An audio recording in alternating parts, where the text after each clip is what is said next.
Want the reward? Do the damn work. Challenge yourself. Inspire change.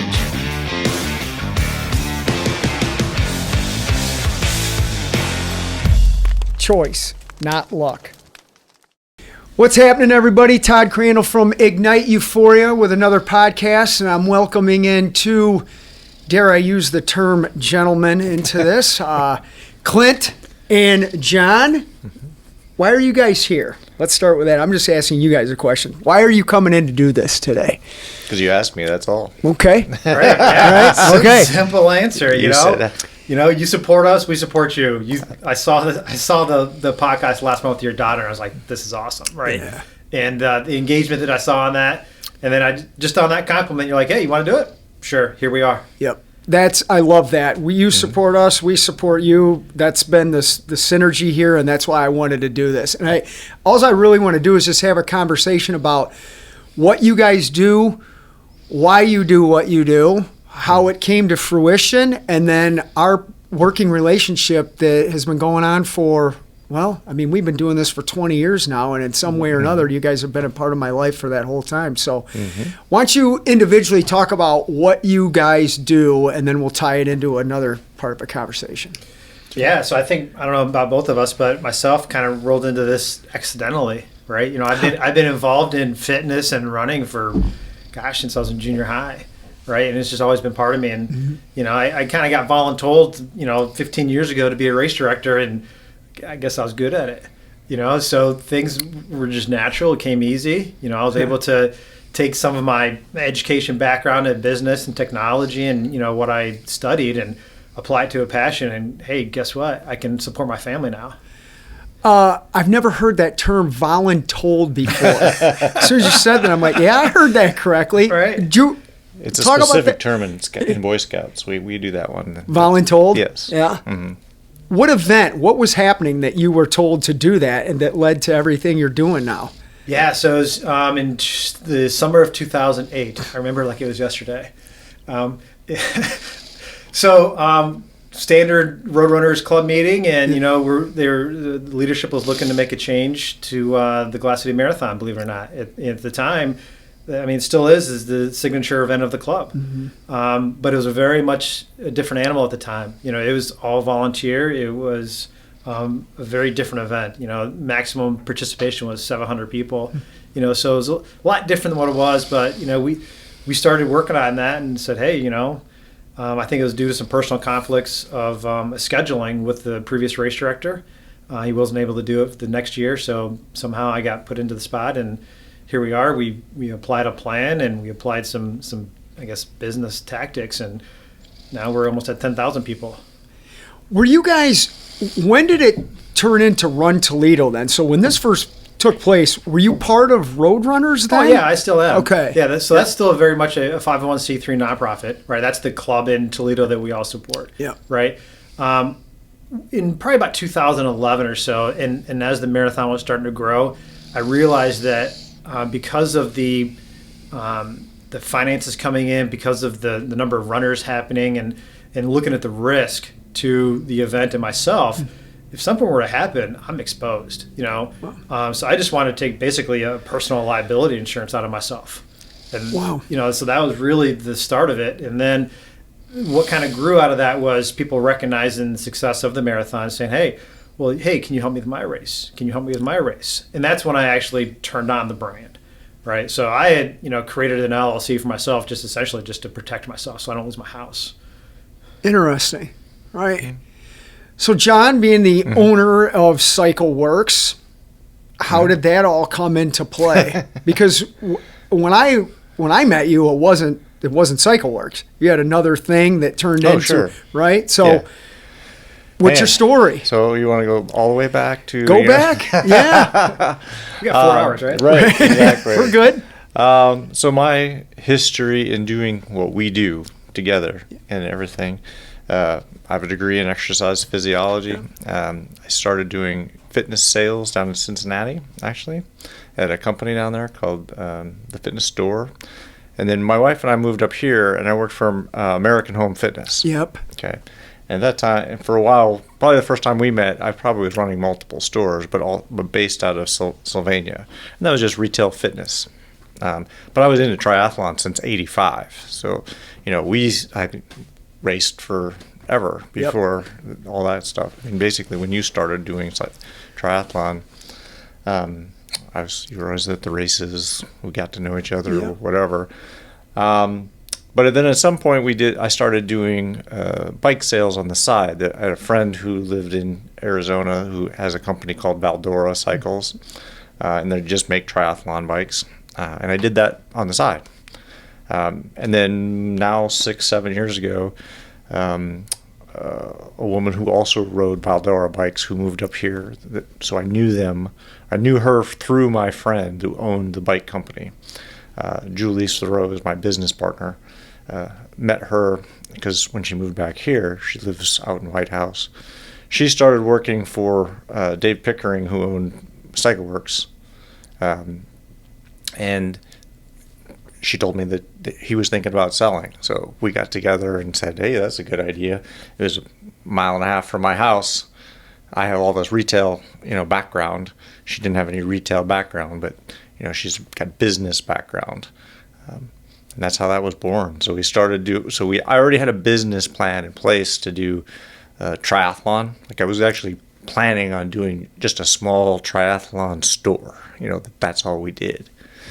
Now it's huge, which is funny because now we have 3 stores. We do triathlon, we do regular bikes, we do mountain bikes, we do fitness equipment, indoor, commercial fitness equipment. It's crazy how these small ideas just turn into something else. Like I remember meeting you at your yoga studio thing, up on Monroe Street in a closet, right? Right. That's what it was. Mm-hmm. And now you have all these services and extensions and just success. Beget success. Mm-hmm. Absolutely. And it's interesting, and I'm so glad you guys are here because, we've been friends for years, but some of this stuff I didn't even know about you.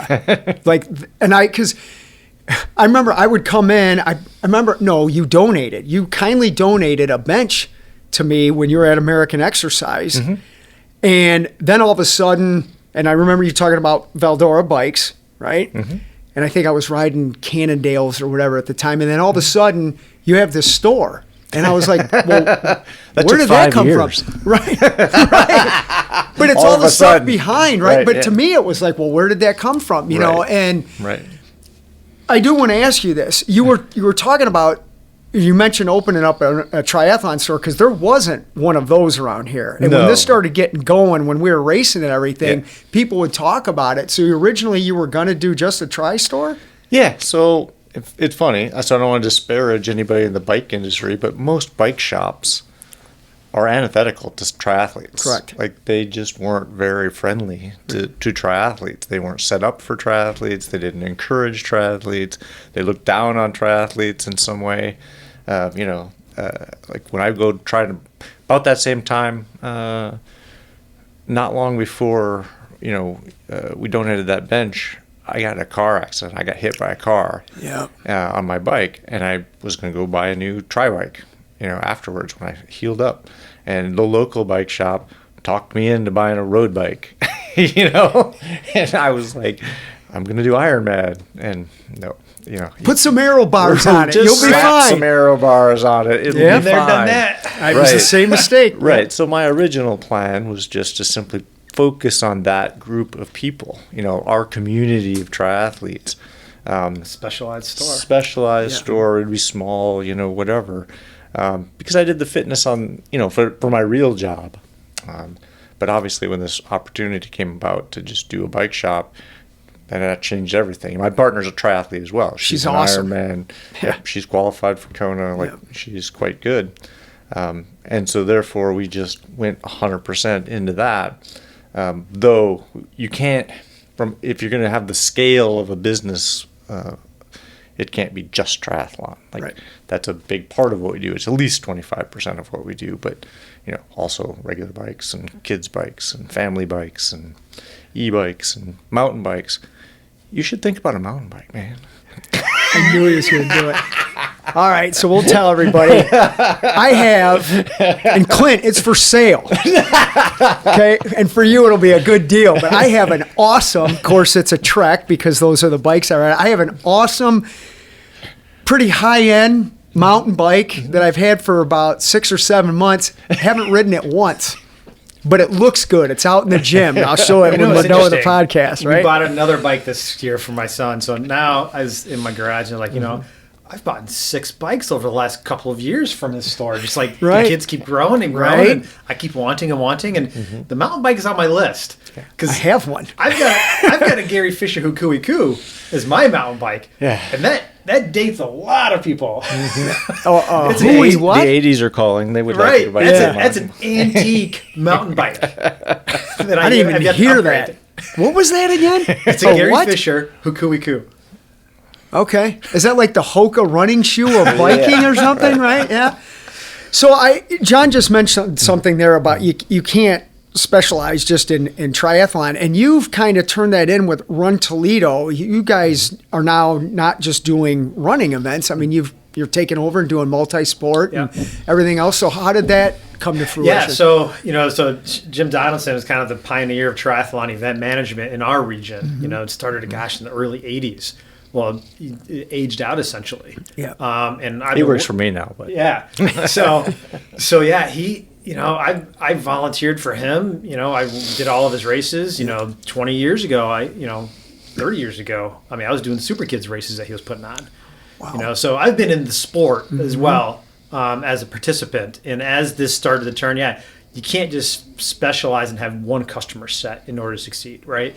So, he liked the model that I put together for our running industry events. He liked the way that we handle customers, and that was important to him. So he was looking to, essentially retire.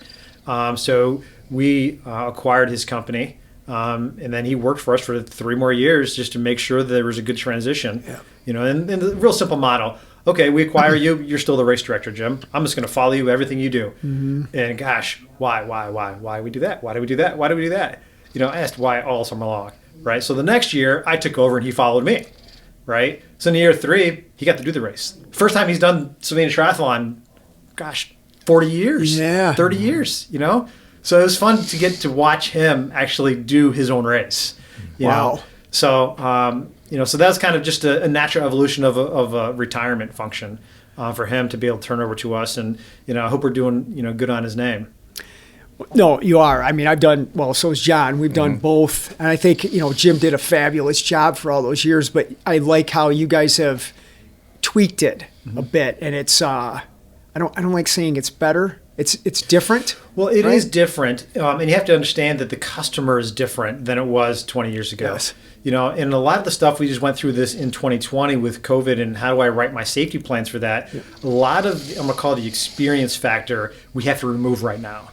Right, because you can't have the post-race get-togethers and cookouts and parties. You just can't do that.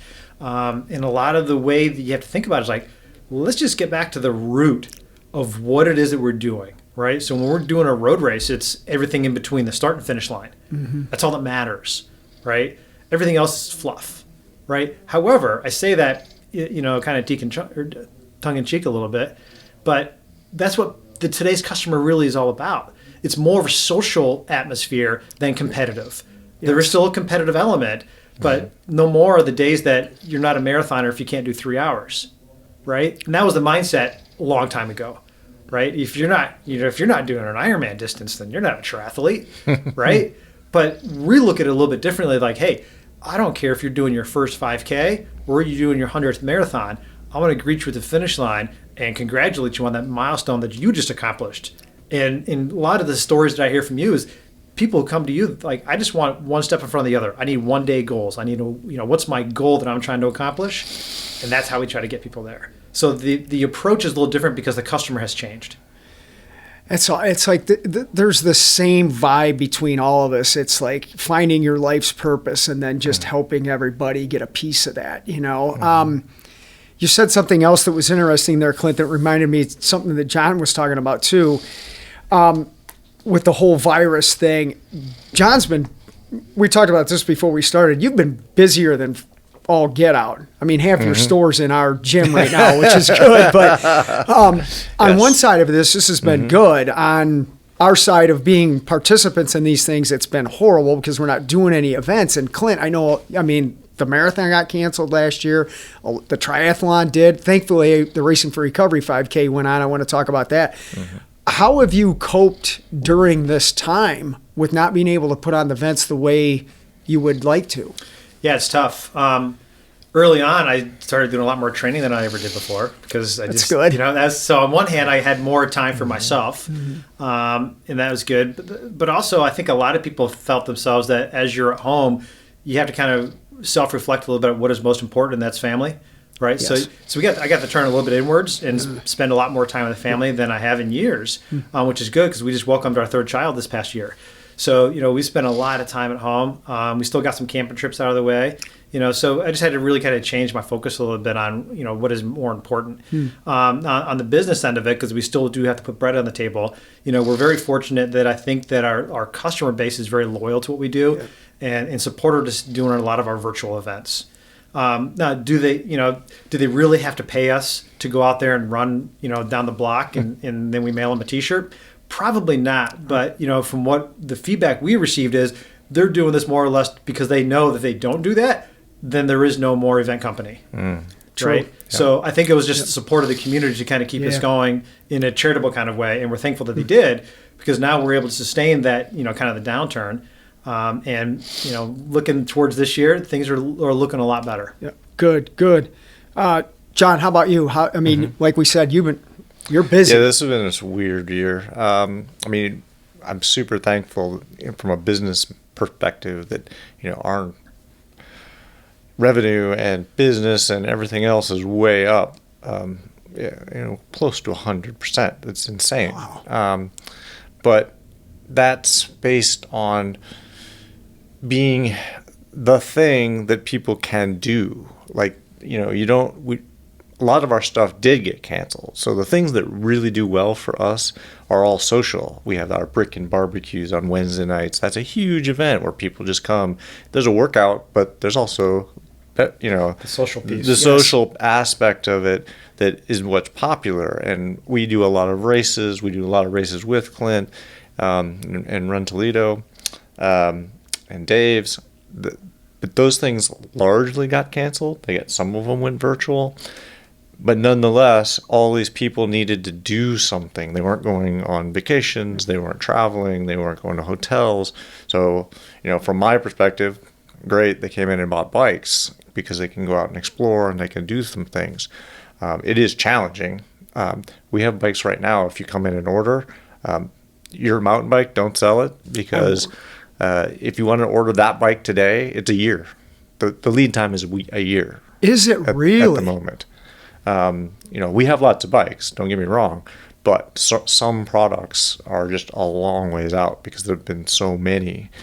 But that is tempered by the fact that, that's the only thing that people can do is go out and be by themselves and, do that sort of thing. Hopefully this year that's going to change.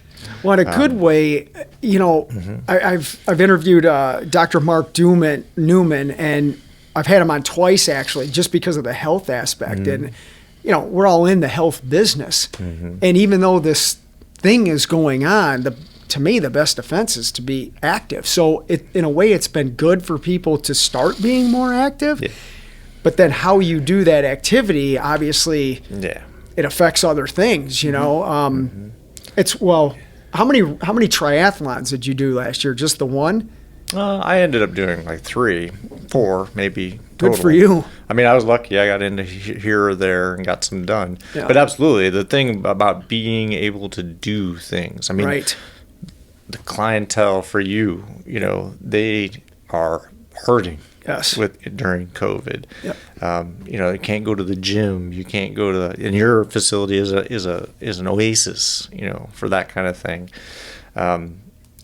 If we can get a lot of them out riding bikes, if we get them running, we can get them doing things, that is a health aspect, and it 100%. Makes a huge, right. And that's impact. Kind of how we created one of our new events that we just put on this year, just launched this year, is not so much a destination event, with social aspect.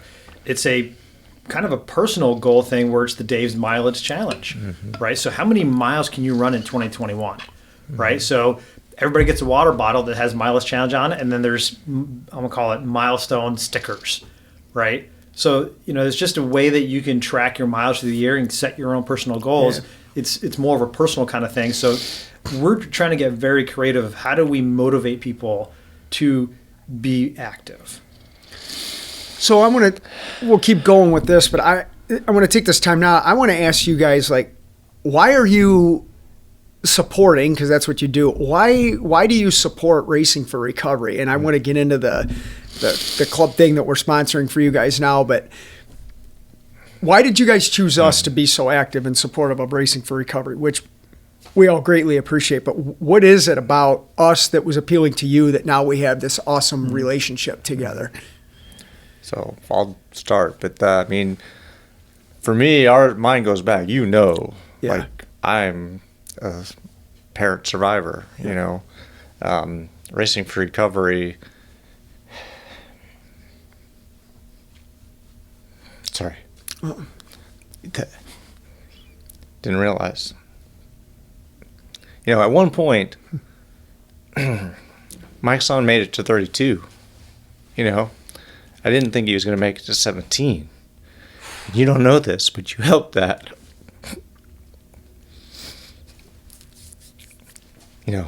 Joe didn't come to every meeting. He wasn't like a huge part of Racing for Recovery, but he learned things here, and he became a father, and he became a decent human being, and he was trying. Fentanyl still fucking killed him, but it's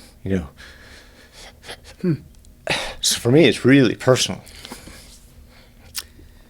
and what you do impacts so many people, and it'd be wrong for me not to help. So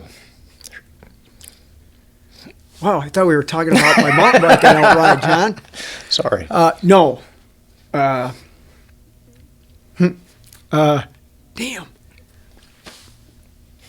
That was in the back of my mind that I didn't know if that was going to come up. I just wasn't expecting it to come up right there. I didn't expect it to either, but nonetheless. That's how it is. It is. Right. Yeah.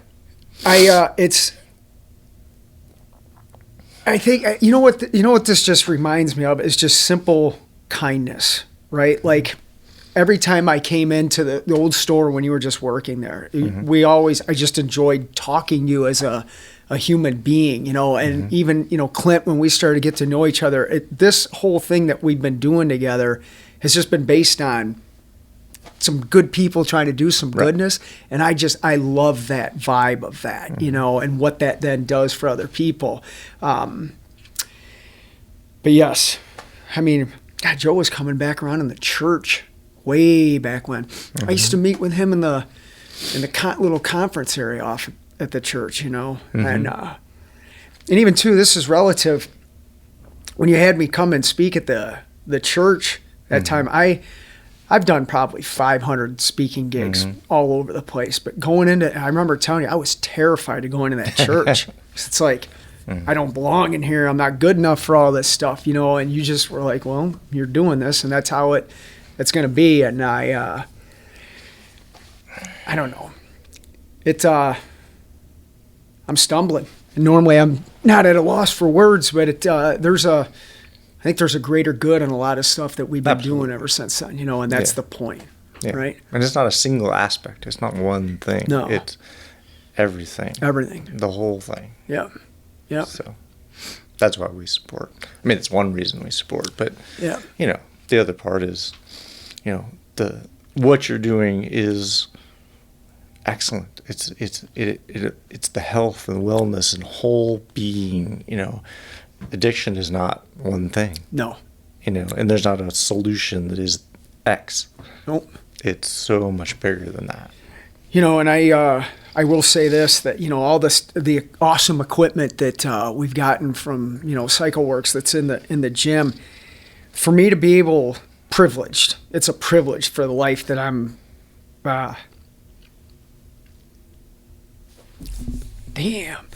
I get to live.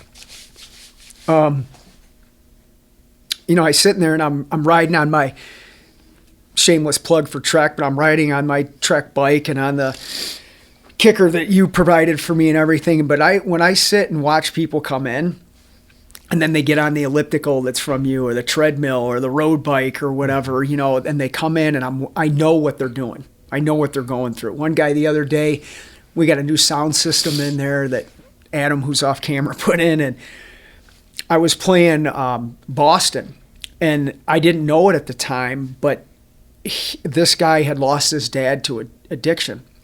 And he said to me afterwards when that song was playing, he goes, Todd, that's the first time I've ever been able to listen to that song all the way through without crying. But he was able to do that because he was on the treadmill that I got from you. And he's doing great. Yeah. Got baptized, which I know is a personal thing for you too. And that's the stuff that that's what we do. So you see,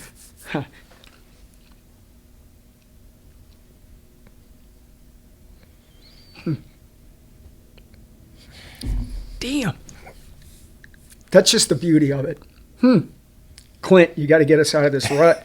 Help us out. Yeah. I'm very fortunate that I don't have direct impact in my immediate, family. Yeah. But we also recognize that others do, and we want to support people in whatever we do. When we work with a lot of charity partners in the community. Yep. Whether it's a school cross country team, but our focus is really on helping local charity partners and community partners. But what we look for is the reciprocation, right? So like we start off, why are we here? Because we support you and you support us. Yep. It really is simple as that, right? But more importantly is we get along. Right, we just get each other. Right, it's fun. Like when I come in here, it's not a business transaction. No, right, and that's why it just becomes easy. Right, when we started working on Racing for Recovery, 5K, 10K. Gosh, 5 years ago now is kind of when I really got an active role in it. Yep. We supported it for years through Dave's. Right, and Jamie Mason's been supporting you personally for many years, but I'm more recent to the picture. But we started working on this, and your ideas of kind of your lifestyle, we kind of implemented the rock and roll theme to it, and just we started talking. I was like, how do we get the general public to understand what it is? Because when I kind of got involved in kind of looking from the outside in and saying, okay, this doesn't affect me. Why do I want to support this race, right? And what I saw was people were like, well, taking drugs and alcohol, that's a choice. I'm not going to support those people's choice, but they don't understand that addiction is not a choice, right? And that's the kind of stuff that I've learned just in talking to you. So how do we change that message so that through this race, we can now touch the public in ways that they weren't touched before? Yep. And we've seen tremendous growth, from 300 or 400 people now to 1,500, right? In a very short time frame. But also community support, if you sound. We had to make a decision because we kind of outgrew our old location. Yep. And now we're in a community down in Rossford that just totally embraces everything. And the police chief is out there, whatever you guys want, right? Shut it down, take care. The mayor supports us, the council supports us, the community supports us. And that, I think, is a testament to kind of the changing of the tide of the community thought process on addiction, right? Because it used to be, you lived it. Used to be addiction was your fault, right? And now I think that's starting to change, and people are recognizing that that's not so much the case anymore. And talk about too our specific 5K this year, because we were fortunate enough to even have an actual event. And again, I just want to say how much I appreciate the road runners and obviously Dave's, who I'll have Jamie on at some point as well. But what you've been able to do for our people.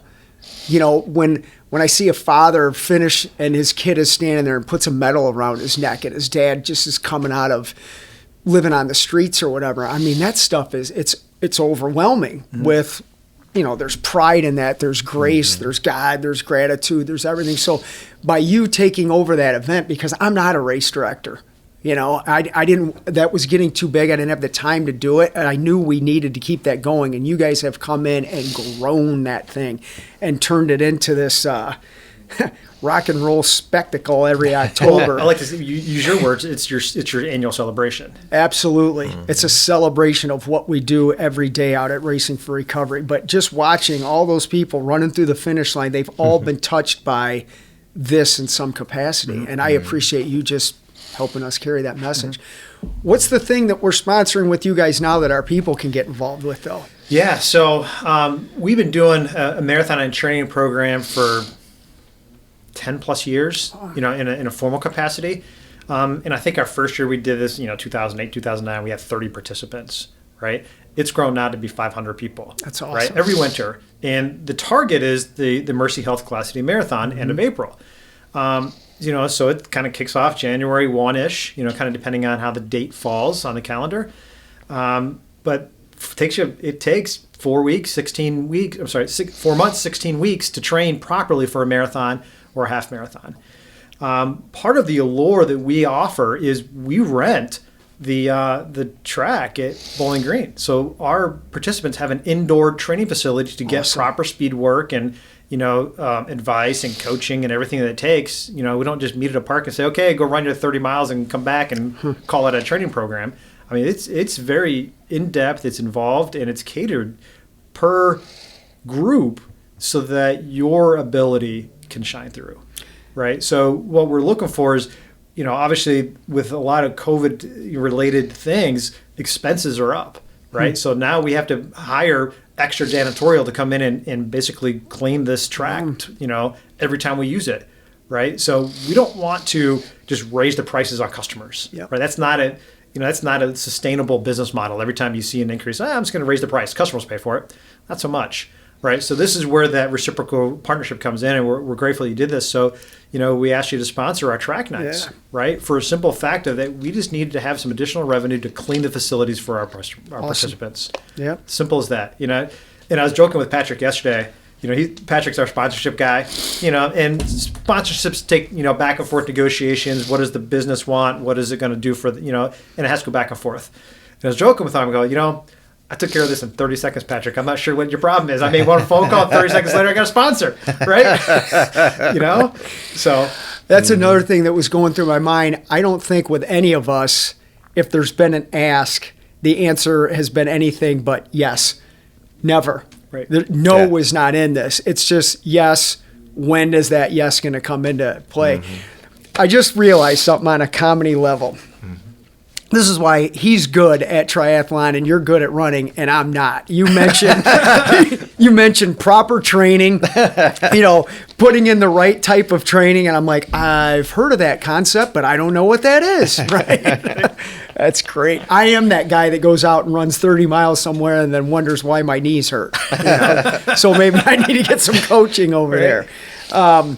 What's 2021 looking like for both of you guys? I know John's going to be busy. Yeah, I heard something on the news recently about the Roaring 20s, right? So when is that concept going to hit? Is it going to be immediate or is it going to be kind of more into 2022? And that's kind of unknown right now.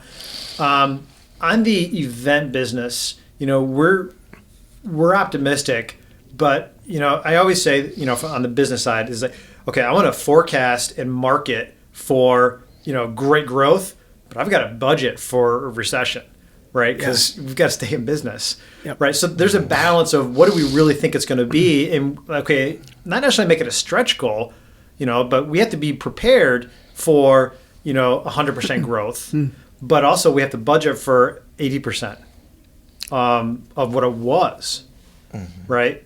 So we have an event coming up next weekend.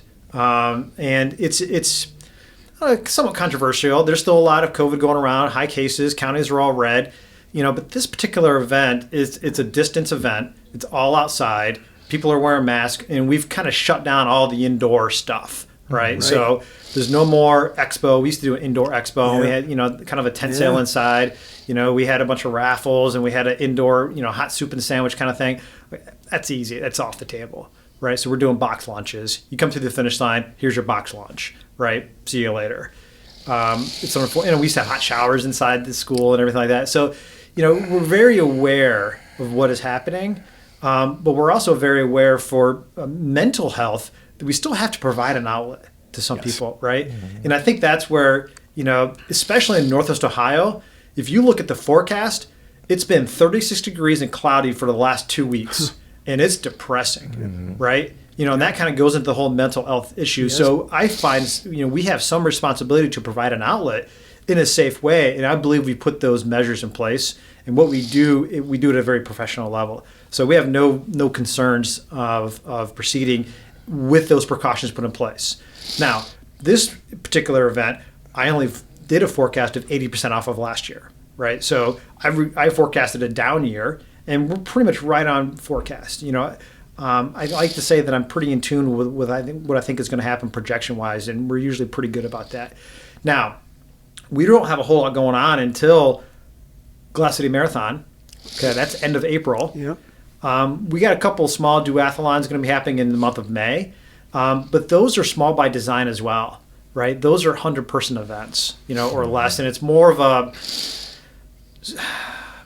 it's a low-key cookout kind of style. It's not a competitive race. Good. It's on a weeknight kind of thing. So that's the month of May. June is where we really start to turn it up, though. We've got a brand new triathlon kicking off in White House. We were excited to launch last year. We had to pull the plug on. But, the first time, is that beach done yet? We're working on it. Yeah. So Tuesday, we meet with the council. Nobody has legally swam in this quarry since the 70s?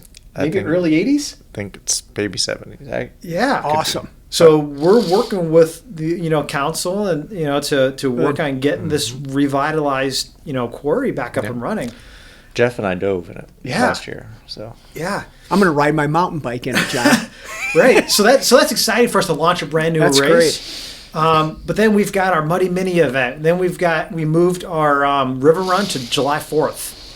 So good. Interesting statistic for you. What is, this Q&A back to you now. Okay. What is the number one day on the calendar for running? In terms of number of participants? My first reaction would be the turkey trot thing. Correct. Thanksgiving is the number one day. Right. What is the number 2 day? 4th of July. See? There you go. I'm smart. Feeding them. SMRT smart. So we, selfishly, we said, we work a lot. And we work almost every holiday because that's when a lot of road races are. Yeah. We're not working July 4th. That's America's birthday. We're taking it off, right? We're going to just go enjoy our family time unless the right opportunity presents itself, right?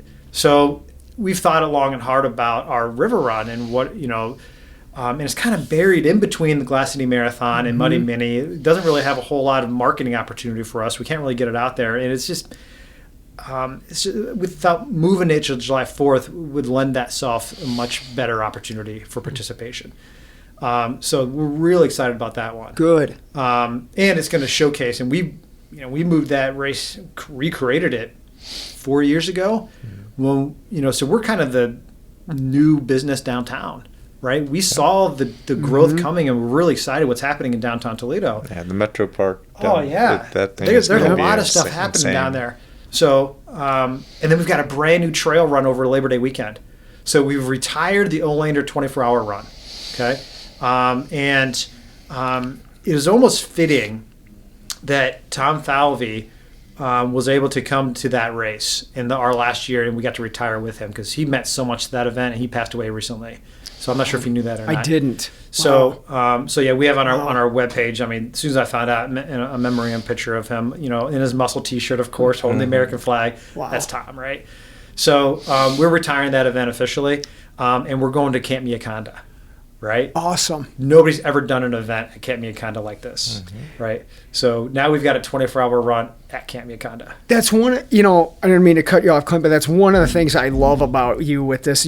It's always innovative with some new thing or taking an existing thing and making it better. And that's what's so attractive, Even, we're coming up on our 20-year anniversary of our 5K, and I'm just putting good vibes out there that it's going to happen. It's October 23rd. I think so. Okay. It seems early this year, but just again, it's going to happen. The calendar resets every couple of years, right? Every year it does.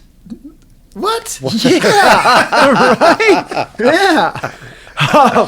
So, John, it seems like the only thing you're going to have to worry about is how to keep products in store, right? I mean, is that Yeah, I mean, it certainly is going to be challenging, but we have to go back to our events. Like, we have to have our social things at some point. You know, we may have to start off slow and have them smaller or different than we've done them in the past.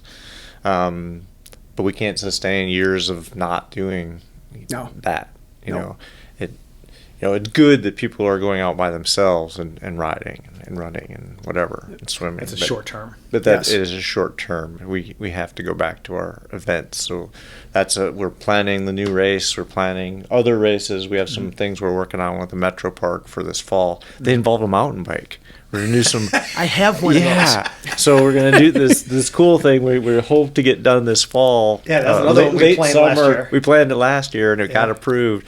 But do an off-road duathlon out at Oaks. So you'd be trail running, mountain biking, trail running. Better on those knees. Yeah, that's right. A little easier on the knees. As long as I can run 30 miles on them, we're good, right? Right.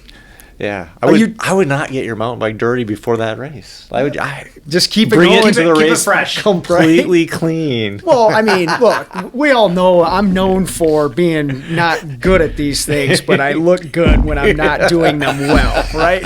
He's gonna be like the girl standing out front of the car. He's just making the car look good. Look at the bike. Look at the bike. We all know I suck at it, but look at the bike. Are you? What are you doing personally? Ironman. You mentioned Lake Placid. What's on your schedule? Yeah, so I had a few things on the schedule. All the local races for sure. Big stuff. We're certainly doing Lake Placid. That's in July. Well, certainly, as in it's planned and it's going to be. It's going to. It's going to be. It'll be happening. I don't think you can stop them. It's happening. At this point, I don't think you can stop them. And I've done that one twice before, and so it'll be fun to go back. Good. That's one of my favorite races. And then the Michigan 70.3 in September. They moved they canceled the Traverse City, a one and done. One and done. Yep. But this is up where my buddy Kenny from 3D, he had an Olympic distance up there. I forget the name. Not Timmerman. That was New Hampshire stuff. But it's up in that area. It's beautiful. Yeah. It'll be good. So this will be interesting. Actually, so we're going to take the mobile command center up there, and we're going to and there's a RV park that's like a mile from the start. And the woman was laughing at me when I signed up for it. She said, "We're all laughing that this is going to be hilarious because that week or that time period that this race is happening is the salmon run down that river." And so, like, we're going to be swimming with like thousands of salmon. Going apparently. with them or against them? Well, I don't know. Like, I don't know what that's going to look like. Right. Fishermen on the sides. Yeah. A bunch of people swimming through. Right. That'll be interesting. The walleye run. Like the walleye run with triathletes coming through. Yeah. So that's interesting. That'll be pretty interesting. And then we're going to do some other stuff as they come about. Some of the stuff from this earlier last year has been rescheduled till August and stuff like that, or October. Do some gravel races, Good deal. But I'm focused on doing the stuff here for the most part. A couple need things the local stuff to get going, right? Mm-hmm.